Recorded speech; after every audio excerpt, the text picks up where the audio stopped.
നമസ്കാരം. റാഫ്റ്റോ ക്രിക്കറ്റിലേക്ക് അവർക്കും സ്വാഗതം.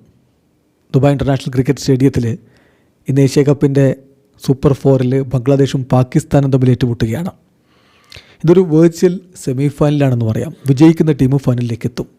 ഇന്ത്യ ഓൾറെഡി ഫൈനലിൽ എത്തിയതാണല്ലോ. ഇന്ത്യക്ക് നാളെ ശ്രീലങ്കയുമായിട്ട് കളിയുണ്ട്. അതൊരു ഡെഡ് റബ്ബറാണ്. അതിൻ്റെ റിസൾട്ട് എന്തായാലും ബാധിക്കില്ല. അതേസമയം ഈ കളി അങ്ങനെയല്ല. ഇതൊരു വെർച്വൽ സെമി എന്ന് തന്നെ പറയാം. സെമി പോലുള്ള പോരാട്ടമാണ്. ജയിക്കുന്ന ടീം ഫൈനലിലെത്തും. ഇന്ത്യയുടെ എതിരാളിയായിട്ട് ഫൈനലിലേക്ക് എത്തുക ഇന്ന് ജയിക്കുന്ന ടീമായിരിക്കും. ബംഗ്ലാദേശും 2 കളിയിൽ നിന്ന് ഒരു വിജയവുമായിട്ട് നിൽക്കുന്നു. പാകിസ്ഥാനും 2 കളി ഒരു വിജയവുമായിട്ട് നിൽക്കുന്നു. അപ്പോൾ ഇന്ന് ജയിക്കുന്ന ടീം ഫൈനലിലേക്ക് കടക്കും. രാത്രി 8 മണിക്കാണ് ദുബായ് ഇൻ്റർനാഷണൽ ക്രിക്കറ്റ് സ്റ്റേഡിയത്തിൽ ഈ കളി നടക്കുന്നത്.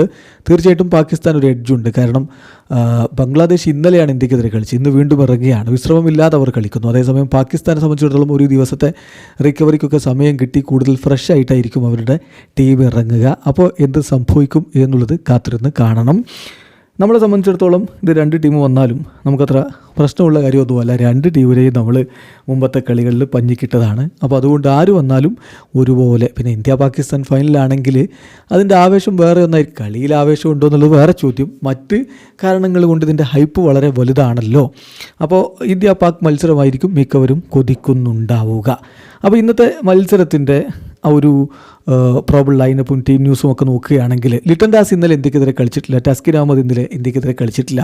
അവർ 2 പേരും ബംഗ്ലാദേശിൻ്റെ സ്ക്വാഡിലേക്ക് മടങ്ങിയെത്തുമെന്നാണ് പ്രതീക്ഷിക്കുന്നത്. അങ്ങനെ വന്നാൽ പർവേസ് ഹുസൈൻ എമോണും മുഹമ്മദ് സൈഫുദ്ദീനും പുറത്തിരിക്കാനാണ് സാധ്യത. അപ്പോൾ ബംഗ്ലാദേശിൻ്റെ പ്രോബിൾ 11 നമ്മൾ പ്രതീക്ഷിക്കുന്നത് ഇങ്ങനെയാണ്: തൻജിദ് ഹസൻ, സെയ്ഫ് ഹസൻ, ലിട്ടൻ ദാസ്, തൗഹിദ് ഹിർദോയി, ഷമീം ഹുസൈന്, ജയ്ക്കർ അലി, റിഷാദ് ഹുസൈന്, തൻസിം ഹസൻ ഷാക്കിബ്, നസും അഹമ്മദ്, തസ്കിൻ അഹമ്മദ്, മുസ്തഫീസുർ റഹ്മാൻ. ഇതാണ് നമ്മൾ പ്രതീക്ഷിക്കുന്ന ബംഗ്ലാദേശിൻ്റെ ഒരു 11 എങ്കിൽ പാകിസ്ഥാൻ്റെ ഭാഗത്ത് ഹസൻ നവാസ് അല്ലെങ്കിൽ കുഷ്ദിൽ ഷായോ എത്താനുള്ള സാധ്യതയുണ്ട്. സൈബ് അയ്യൂബിനെ അവർ പുറത്തിരുത്തുമെന്നാണ് പ്രതീക്ഷിക്കുന്നത്. കാരണം ആകെ ഈ ടൂർണമെൻറ്റിൽ 5 കളിയിൽ നിന്ന് 23 റൺസ് മാത്രമാണ് സൈബ് അയ്യൂബ് എടുത്തിട്ടുള്ളത്. അപ്പോൾ സൈബ് അയ്യൂബിനെ പുറത്തിരുത്താനുള്ള സാധ്യത കാണുന്നു. അങ്ങനെയെങ്കിൽ പാകിസ്ഥാൻ്റെ ഒരു പ്രോബിൾ 11 നോക്കിയാൽ ഷൈബ്സാദ ഫർഹാന്, ഫക്കർ ജമാൻ, സൈബ് അയ്യൂബ്, സൽമാൻ അലി ആഗ, ഹുസൈൻ താലത്ത്, മുഹമ്മദ് ഹാരിസ്, മുഹമ്മദ് നവാസ്, ഫഹീം അഷ്റഫ്, ഷെയ്ൻ ഷാ അഫ്രീദി, ഹാരിസ് റൌഫ്, അബ്രാർ അഹമ്മദ്. ഇതാണ് പാകിസ്ഥാൻ്റെ ഒരു 11 നമ്മൾ പ്രതീക്ഷിക്കുന്നത്. എന്തായാലും ദുബായ് പിച്ച് സ്ലോ പിച്ച് തന്നെയാണ് നമുക്കറിയാം.